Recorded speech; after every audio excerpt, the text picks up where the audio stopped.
In last night's CNN town hall with Joe Biden, the former vice president described Russia as an opponent and China as a competitor. Let's take a listen. Do you view China as an opponent? Because the president says you've been too cozy with China, too accepting of them in the international community. I'm not the guy. Look, China, we now have a larger trade deficit with China than we've ever had with China. And in our administration, when the World Trade Organization he keeps going on about just ruled that his trade policy violated the World Trade Organization. We went to the World Trade Organization 16 times. Do you view China as an opponent? I view China as a competitor, a serious competitor. That's why I think we have to strengthen our relationships and our alliances in Asia. Democratic strategist Andrew Feldman and Washington Examiner's Tom Rogan join us now to weigh in on those remarks. Two great friends of the show. Great to see you, gentlemen. Good to see you guys. Hello. Good to be. So, Tom, let me start with you. Just react to those comments. What did you make of them? What do you think their significance are? Well, I think it's, obviously Russia is an adversary, but I think it's quite striking that Joe Biden is unwilling to identify China as an adversary for two reasons. Number one, President Trump has used that as a key attack angle, and you would think that it would be something that Joe Biden would wish to rebuke. And secondly, the essence of the Communist Party in China, at least under Xi Jinping, is obviously one of adversarial conduct, both to the United States and to the allies and the allied structures that Joe Biden references there. From intellectual property theft to really replicating what Japan did in the 1930s in the South China Sea in terms of territorial imperialism, to trying to use trade as a tool for political subjugation. The evidence is clear.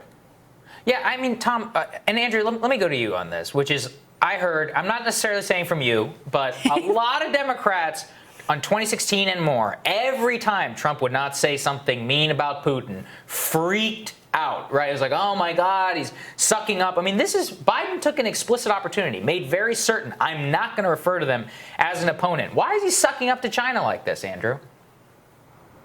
First of all, again, I don't think you can compare Russia and Vladimir Putin to China. I just don't. I think Biden's comparison is right, that Russia is an adversary and China is a serious competitor. But let me remind you, viewers of this.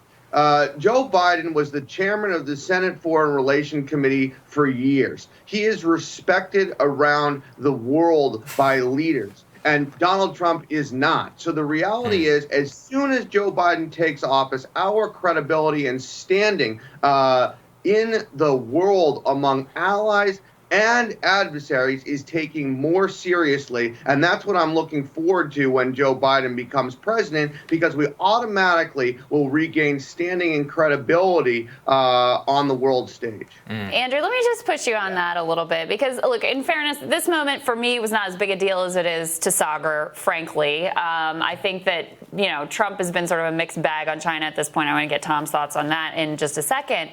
But why do you think, Russia's, first of all, such a smaller country, such a smaller economy, such a smaller military, and Putin's behavior has been absolutely abhorrent. He's, trying again to meddle in our election. Not that I think that was determinative last time around, but so is China, by the way. And also on the human rights front, watch what has been happening, from crushing, Hong Kong to the imprisonment of Uyghur Muslims.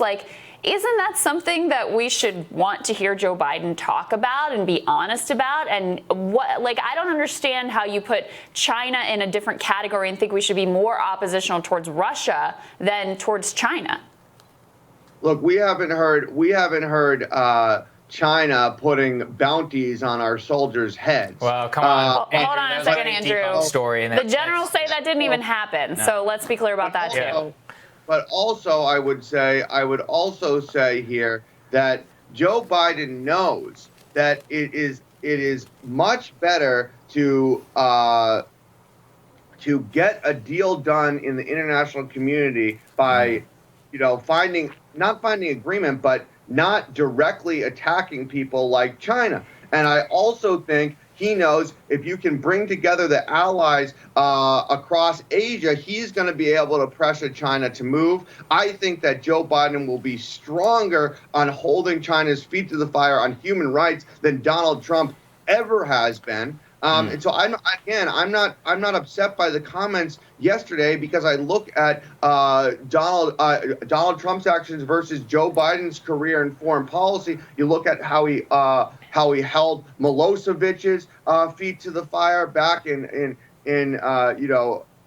previous conflicts. I mean, Joe Biden has a proven record on foreign policy on how to get deals done and how to, again, hold people's feet to the fire. A couple things strike me on that, Andrew. And Tom, I want to bring you in here, which is number one, which is that the argument you just made about being soft is exactly what people who supported Trump said about wanting to strike a deal with Putin. Number two, I mean, part of that record is also this thing called the war in Iraq, which was a disastrous, thing that happened to our country, to Iraq, and to the world. I mean, Tom, here's how it strikes me. And I know you're a little bit more of a Russia hawk than I am. Russia is a dying petrostate, which lucked out through history to have nukes. China is actually a robust economic competitor on the rise, also created its own nukes, and clearly has animus and intentions towards the United States. In what world would you say that the dying petrostate is the opponent and that China is the competitor and not the opponent? That's where it just doesn't make any sense to me, Tom. Well, because of the nuclear issue and Vladimir Putin's ambitions, I mean, dying states can still be very dangerous ones. Yeah, sure. But, demographically, you're correct about that. China, look, I think the adversarial nature of China is measured by what it does. And as you say, the global economic ambition, which ultimately is the pivot here, why it poses, I would say, a greater threat to the United States than ever did the Soviet Union, because China uses its ability to economically leverage political subjugation from other states, ultimately to try and overturn the US-led international order, which, for all its flaws, has preserved a relative great power peace, has made people wealthier around the world. China wants to replace that with one in which it's pay to play, essentially. If you want to be China's friend and get Chinese money, you better come to Beijing and kneel down to Xi and say, yes, sir, I'll do whatever you want. And that is their ambition. And the final thing I would say, the measure of what China has done, look at the OPM hack in 2015, stealing 20 million records of former government officers. Why do they do that? Intelligence targeting, so they can see who has money issues, extramarital affairs, and blackmail them. It is a generational challenge in measure and in intent. And yet, Tom, I mean, where are we in terms of Trump's China policy? Because he put the tariffs on, we had the trade war, there's a lot of very aggressive rhetoric, but at the end of the day, he didn't end up with a deal that did a whole heck of a lot.